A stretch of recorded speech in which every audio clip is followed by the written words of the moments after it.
ng tabi. Ganda nga ng iPhone na yan eh, kasi hindi siya nalulubat agad. Yung sa'yo ba? Hindi din. Hindi din, kahit 85%. Pero pag pinul mo, 100. Di katulad ng iPhone ko na hindi mo magamit sa labas. Yung iPhone 13. Lugi yata siya dun. Bakit? Eh, 125 lang, tapos eh, second hand. Buti na lang.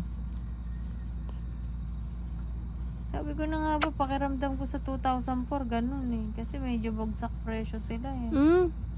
Meron nga. I can't believe it. Pataba ka ng konti. Silip niyo yung camera mo yan.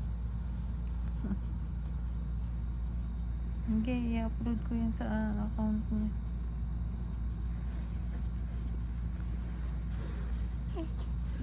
Ano pa kasi? Nanganabunot ka.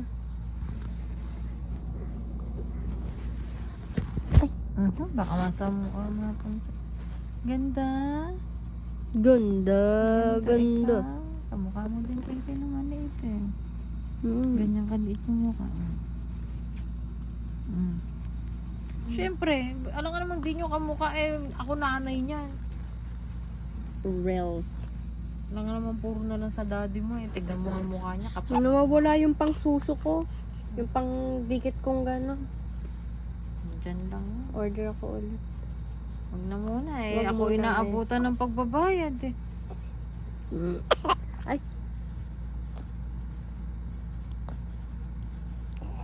Ako sa daddy mo, pauwi na lang si Ram kasi intindihin niya yun.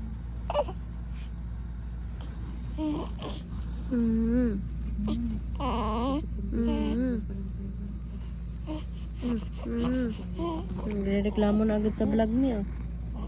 Hello guys, welcome to my vlog. Come on.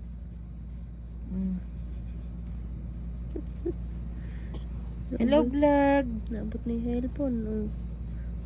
Bilis nga lumaki ni Hayay eh. Parang hindi bagong panganak lang. Ay! Ako.